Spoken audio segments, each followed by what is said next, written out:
почитувани представници на медиумите, ви благодарам што дојдовте на пресудна левица. На овој прес ќе се осврнам на две важни моменти. Еден е судскиот спор во врска со тоа кој е легитимното раководство на левица, а по другиот дел ќе се осврнам за најактуелното прашање, тоа е претседателските избори. За да ви изложам на најдобар начин што се случува во левица и вон левица во врска со овие две работи, морам да дадам еден краток хронолошки редослед на настани. Имено на 3 февруари највисокото раководство, највисокиот орган на левица, ЦК, Централниот комитет, одржа седница на која што во точката за претседателски избори беше одлучено да не се поддржи ни еден од кандидатите на ВМРО и СДСМ.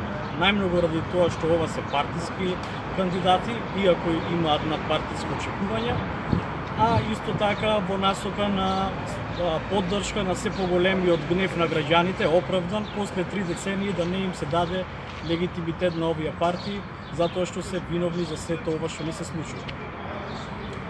После одржувањето на овој состанок започна пушот во левица. Имено Димитар Апасиев и мала група околу него, 1/4 од вкупниот број на ЦК или уште помалце, решија преку тоа што е тој правен застапник, преку злоупотреба на печатот, да изфрлат апсолутно мнозинство на членови на највисоките раководни органи, вклучително мислам на Централниот комитет, Трибунатот и Президиумот.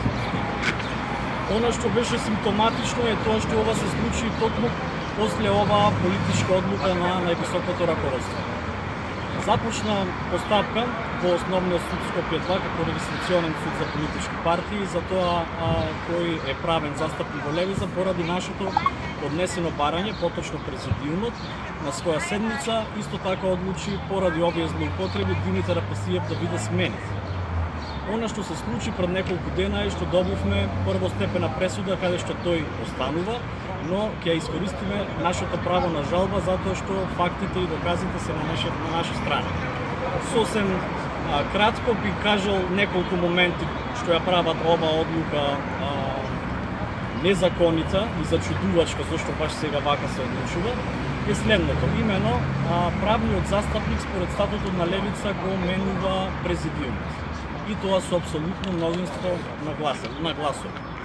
Она што го направи Димитар Апасиев е преку фалсификување на документи од 7 член Президиум исклучи 4 членови и си постави своји послушници. Конкретно, за судот не беше меродавни фактите и доказите на наша страна од следен карактер. Имено, противникот тогаш во таа постапка, Димитар Апасиев и групата околу него, што направи? Прво, поднесе доказ дека еден член од Президиумот си дал оставка, дадена во март 2018. Ние приложивме доказ записник на Централниот комитет од август 2018, каде што на барање на апсолутно мнозинство членови таа си ја поднесе својата оставка. Конкретно за мене, фалсификуваше записник, поточно даде до судот дел од записник каде што се одлучува дека една група од посебна идеолошка профилација не може да има апсолутно мнозинство во Президиумот. Она што пак не го почитуваше судот е што на истиот тој записник се избра новиот Президиум кој што ја организираше седницата на ЦК на која што се донесе одлуката да не се поддржи ни еден кандидат за председател од редовите предложен на ВМРО и на СДСМ. Она што сега се случи е дека фактички лажно се представува Димитар Апасиев. Тој го поддржа кандидатот на ВМРО ДПМН, иако јас лично ја почитувам професорката, ја знам лично, сепак и натаму остануваме на ставот дека левица како партија која што нуди надеж за работниците после 30 години транзиција предводена од ДПМН и СДСМ не смее да даде поддршка, особено неотворена, на овие два кандидати. Она што е видливо расположение кај граѓаните е тоа што тие едноставно не планираат да го легитимираат сиот овој процес, виси цензусот. Ставот на левица останува дека граѓаните, посебно работниците, немаат некој интерес да се вложуваат и да се спротивставуваат на овие избори меѓу себе, да се ствара тензична атмосфера ради церемонијалната улога на председателот. ставот на левица е дека секој наш член и симпатизер може слободно да одлучи дали ќе бойкотира, дали ќе го поништи ливчето или ќе гласа.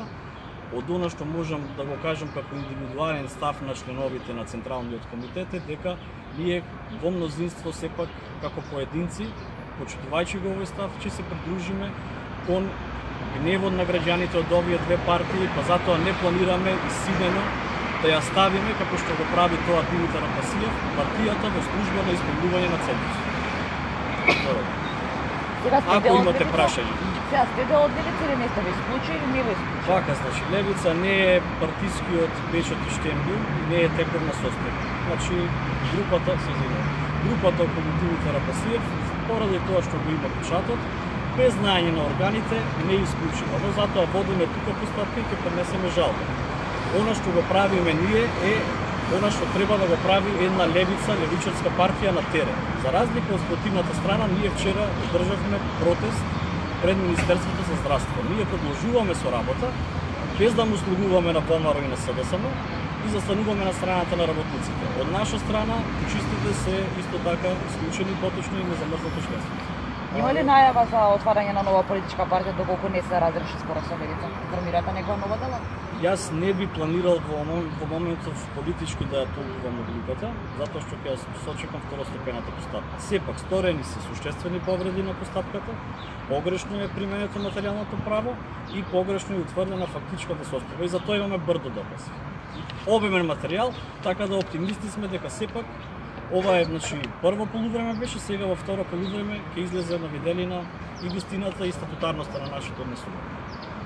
Јас би сакал да кажам уште некој збор за судската одлука што е донесена.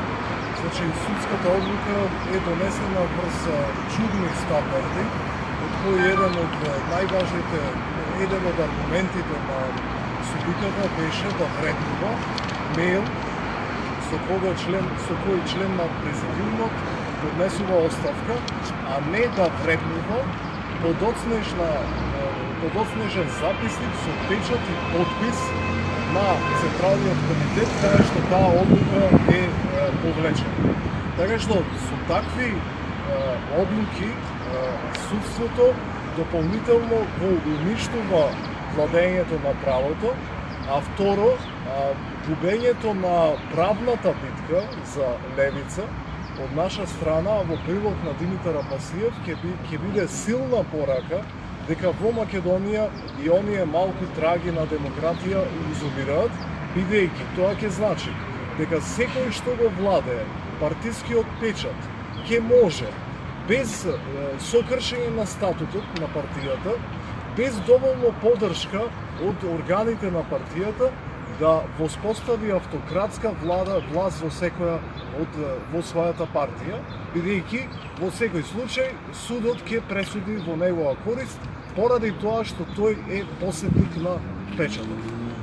Така што јас би апелирал да се има предвид импликациите по демократијата во земјата, она и малку што ја имаме, а ако не, тогаш ќе биде сосема јасно и тогаш ние ќе имаме султан партии каде што никој внатре не може да бара никаква и да очекува никаква